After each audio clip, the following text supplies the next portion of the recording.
Umulan man o umaraw, tuloy pa rin ang buhay. Salam guys! Medyo maputik na naman dito sa amin today. Paano ba naman buong magdamag na naman kaming inulan? For today's video nga pala, wala nga palang dialysis si Habi today. Kaya naman for the pasok ng trabaho si Habi. At dahil may aasikasuhin nga kaming importanteng bagay, kaya sumama na nga rin ako. Bali hihintayin ko na nga lang si Habi mamaya sa sasakyan. Sa break time niya kasi namin pupuntahan yung aasikasuhin namin. And before nga pumasok ng trabaho si Habi, ay dumaan na nga muna kami dito sa paborito kong kinakainan namin kapag sumasama ako. At syempre, in-order ko na kaagad itong paborito kong pagkain dito. Ito nga pala yung niloho. Bale pansit siya na nilalagyan ng sili, nilalagyan ng gravy at may isda. Ito yung signature dish nila dito. Para sa akin, ang sarap na balik-balikan. Ito naman yung in-order ni Habi. Mi goreng with sunny side egg. Bago ang lahat, magdoa na nga muna tayo bago kumain. Medyo natatakam nga ako dyan mga guys, kasi medyo matagal-tagal na nga rin akong hindi nakakasama kay Habi. Every time nga na sumasama ako, ay dito ko talaga niyayaya si Habi na mag-breakfast. Huwag lang talaga mahuli ng pagpunta kasi mauubusan ka talaga ng upuan. Dahil sa dami ng tumatangkilik ng miloho nila, expected na talaga na palaging puno itong kainan nila. Pagkatapos nga namin kumain dyan, ay dumiretso na nga kami doon sa pinagtatrabahuan ni Habi. 8:30 nga pala ang pasok ni Habi at nasa 8 AM pa nga lang dyan. Sadyang inagahan nga lang namin ng paglakad para may time kaming makapag-breakfast. At finally, nakarating na nga kami dito sa pinagtatrabahuan ni Habi. Umakyat na nga rin siya dyan sa taas at dito ko na nga lang rin siya hintayin sa sasakyan. At pagkalabas ni Habi during break time, dumiretso na nga kami doon sa asikasuhin namin. At mabilis naman naming natapos yung inasikaso namin. Kaya naman ay sabi ko na dumaan na nga muna kami at maghanap ng lulutuin. At eto nga palang langka ang bet kong lutuin. Gagataan ko nga pala ito guys. Hahaluan ko na nga rin itong sitaw kasi sobrang fresh. Bumili na rin ako nitong tuyo para mas masarap ang ginataang langka natin. Ayan guys, at nauhaw nga kami sa sobrang init ng araw. Kaya napabili na kami nitong buko doon sa pinagbilhan namin ng niyog na gagamitin na panggata mamaya.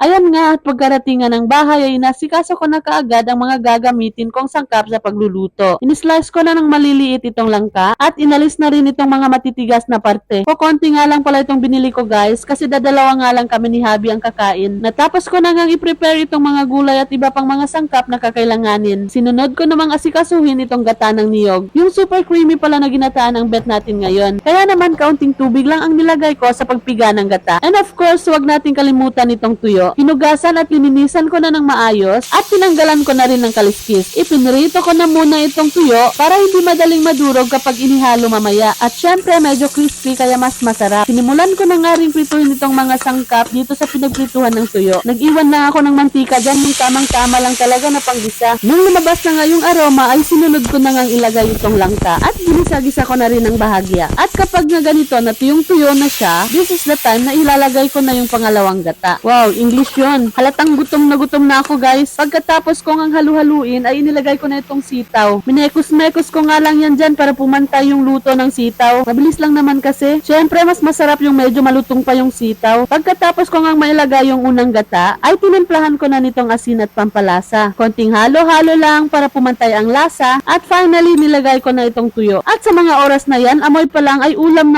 na talaga. At ang panghuli ay nilagay ko na itong siling pula. At hindi na nga nagtagal ay naluto na nga rin ang ating ulam na ginataang langka na may tuyo. At for sure, sa dami nga nito ay ito na nga rin ang magiging dinner namin ni Habi mamaya. Pagkaluto nga ay naghain na nga rin ako at nang makakain na kami ni Habi. Tinawag ko na nga rin si Habi at pagkatapos magdoa ay kumain na nga rin kami. So, kain tayo guys!